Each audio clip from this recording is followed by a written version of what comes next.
Hiya, welcome to rural Nottinghamshire and welcome to my garden. My name's Paula Routledge and I run floral media with my husband Stephen. We're on a 5 acre site here, so I'm not going to take you around the whole lot because it'll take me too long, but I'm going to take you around and share with you a few of my favourite parts of the garden. My life started in horticulture. Seemed like many moons ago, 27 years ago at Askham Bryan College near York, and that's where I met Steve, and he was studying agriculture. Since then we've been working together as nursery growers, garden centre owners, and then finally we came here 16 years ago. And when we first came you couldn't actually see beyond this top third for conifers and big trees, so we took those out. That was the first thing we did, and the main aim was to just bring in the view of the countryside so that it all blends in together.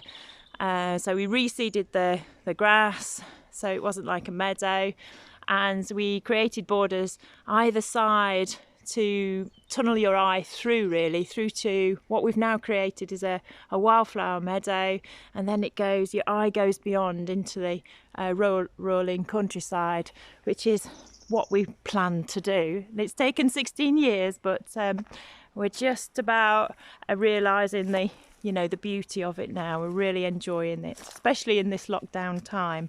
I've just brought you in to show you the Melianthus major there. A favourite of mine, great for structure in the back of the border, and it's quite sheltered here underneath this birch tree. I've never seen it flower so much, so it's also known as the honeydew shrub, laden with nectar, those flowers. Just behind it you have the Cornus controversa variegata there, which is the wedding cake tree. So we try and grow a lot of things for the insects, for the pollinators.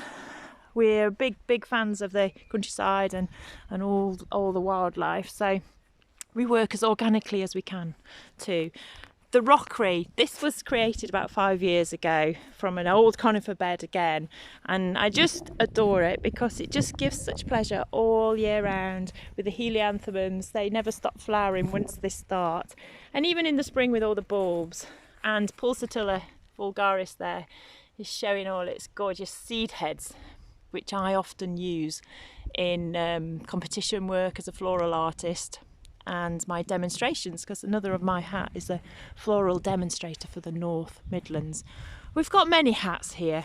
My husband is also a chef, so we do host weddings and events, and that is predominantly why we garden, because we do like to share our garden with lots of people, but unfortunately this year none of that is happening, and so we're just planning to do all those jobs this time that we don't normally get round to, so that next year it can be even better for the visitors. There's the bar that you could normally of a Saturday definitely grab a champagne or a Pimm's or a beer. Top corner there, I'll not take you up there, but that little garden there is a oriental garden. It's having a bit of a revamp at the moment. So off this main lawn we have little rooms, if you like, coming off. So through that hornbeam hedge is a cutting garden, which will go in on the bottom side. But I just wanted to take you into our meadow, which I just love it. And it's a bit late this year because of all the wet winter that we've had. And these dandelion sculptures were given to us as a present for our silver wedding, and they're absolutely stunning sculptures. But the wildflowers are coming now, and there's a mixture of campions in there, dog daisies, trefoils, red clover, lots of lovely grasses, and we seed in another area in that top right hand corner there. Just could do with a bit of rain really. And this is my little hideaway.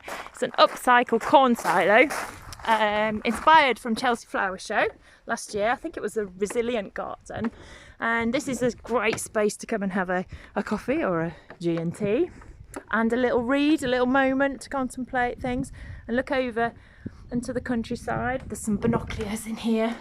I've opened the windows because you can see right across the field and watch the wildlife.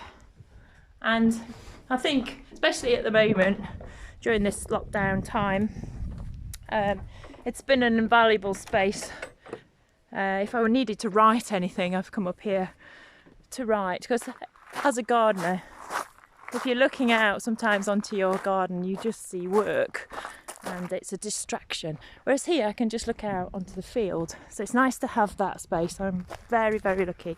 I'm going to whip you around the vegetable area.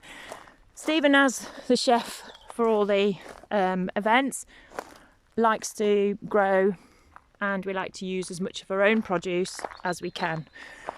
Not growing as much this year because it is predominantly just us three. We have a son, but I'm sure we'll get through it. We've got onions, potatoes, kohlrabis, and as a floral artist, we do grow quite a lot of cut flowers. So I've got some great branched sunflowers growing there, some monarda, some sweet williams, some gladioli. My dahlias are just waiting to go in.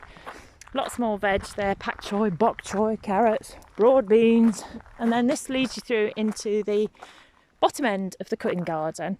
And this little area here, this was revamped recently during lockdown. It used to be an old herb garden. And I decided to put all my succulents together in one area so that I could come and enjoy them all in one space.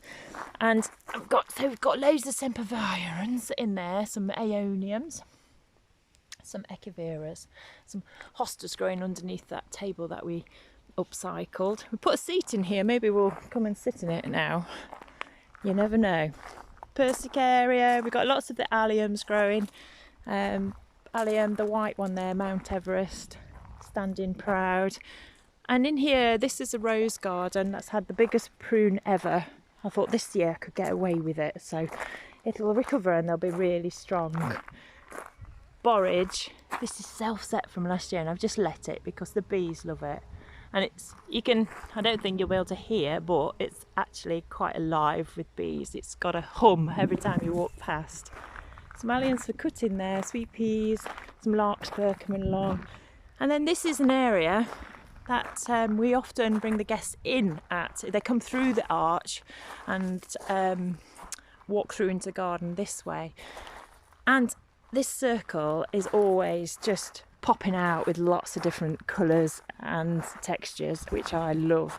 And it's got loads of different alliums in here. But I've introduced some GM tangerine this year, and I'm sure you'll agree it works well as a colour contrast with everything in, and with some stocks that we've grown from seed.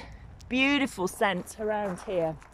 And over the arch we have the lovely Madame Alfred Carrier, which has just come into flower. And I read somewhere that you should always take time to stop and smell the roses, and I do that now.